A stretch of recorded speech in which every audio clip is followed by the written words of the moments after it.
Hey this is legal सलोनी। चलिए बात करते हैं कि कंटेंट ऑफ पिटिशन क्या है।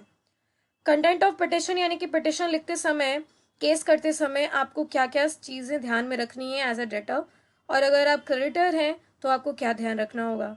डेटर हैं तो आपको स्टेटमेंट देना होगा कि आप क्यों पे नहीं कर सकते हैं।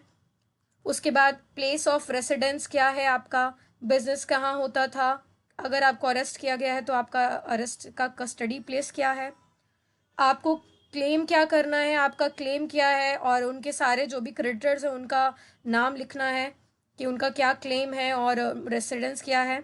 नेम ऑफ कोर्ट कहाँ पे आप अप्लाई कर रहे हैं और साथ ही में आप कहाँ पे अरेस्ट हैं, किस कोर्ट के अंतर्गत, वो भी देना होगा। आपके प्रॉपर्टी का पूरा वैल्यू, प्लेस कहाँ पे है वो प्रॉपर्टी का।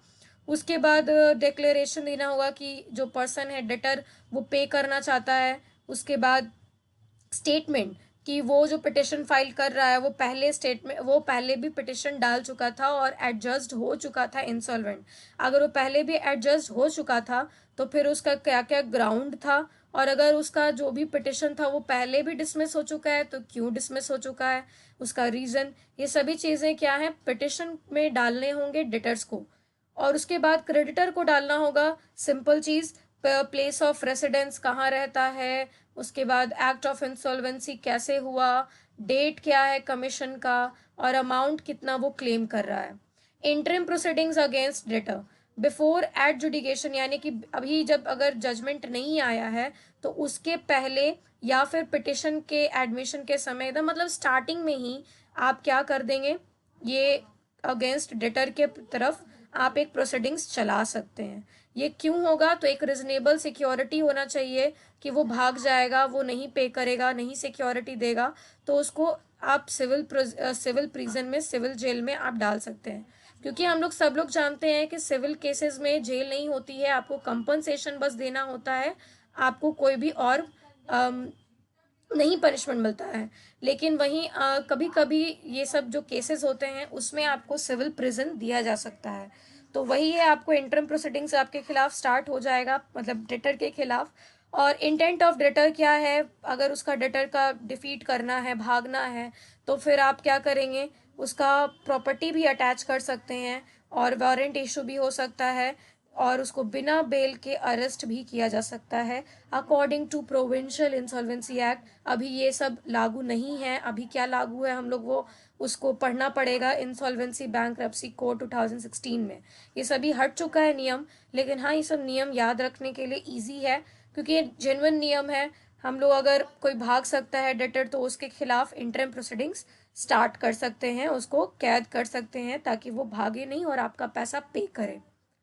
ड्यूटीज ऑफ डेटर, डेटर का क्या ड्यूटी है, तो अगर आप डेप्ट में हैं, आपने नहीं पे किया है, तो आपका है काम कि आपका अकाउंट्स क्लियर रहना चाहिए। आप एक बुक ऑफ अकाउंट्स रखें कि आपने कितना किसको दिया है और कितना किससे पैसा लिया है, आपके पास पूरा अकाउंट होना चाहिए। Any time give information about property, किसी भी समय आपसे कोई भी इंफॉर्मेशन लिया जाए तो आपको देना होगा, प्रॉपर्टी का इंफॉर्मेशन देना होगा, लिस्ट ऑफ क्रेडिटर्स बताने होंगे, ड्यू डेप्ट्स बताने होंगे, और ये सब कोर्ट को बताना होगा, नहीं तो रिसीवर को बताना होगा।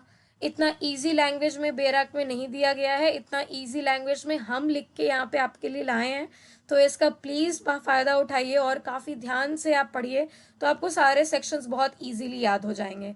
की पॉइंट्स को ही बस याद होना होता है, बाकी सेक्शंस तो बहुत टफ होता है, की पॉइंट्स है उसको याद रखा जाता है। ऑर्डर ऑफ एडजुडिकेशन क्या है, तो वही जजमेंट आ जाता है आपके खिलाफ यानी डेटर के खिलाफ, तो फिर उसको ऑर्डर ऑफ एडजुडिकेशन कहते हैं।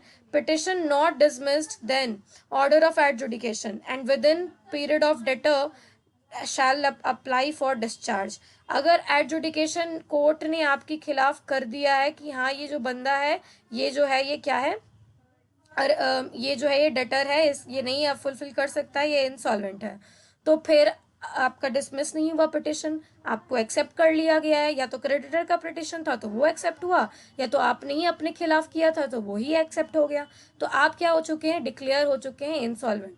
तो अगर पर्सन जो डिक्लेयर हो चुका है वो नहीं चाहता है कि वो डिक्लेयर्ड हो, या वो चाहता है कि वो उसको थोड़ा रिलीफ मिले, वो उसके डेप्ट से उसको छुटकारा मिले, तो फिर वो डिस्चार्ज के लिए अप्लाई कर सकता है with in period of time जो भी कोर्ट डिसाइड करेगी उसके अंदर उसको डिस्चार्ज करना होगा। वेरी पुअर राइटिंग, बट या मेरा राइटिंग इतना खराब नहीं है, लेकिन हाँ कंप्यूटर में यहाँ लिखने में थोड़ी दिक्कत हो रही है। चलिए बात करते हैं पीरियड में एक्सटेंड बाय कोर्ट, और जो ये पीरियड कोर्ट डिसाइड करेगी डिस्चार्ज के लिए वो पीरियड कोर्ट ही एक्सटेंड भी कर सकती है। तो मिलते हैं हम लोग नेक्स्ट वीडियो में और फिर बात करेंगे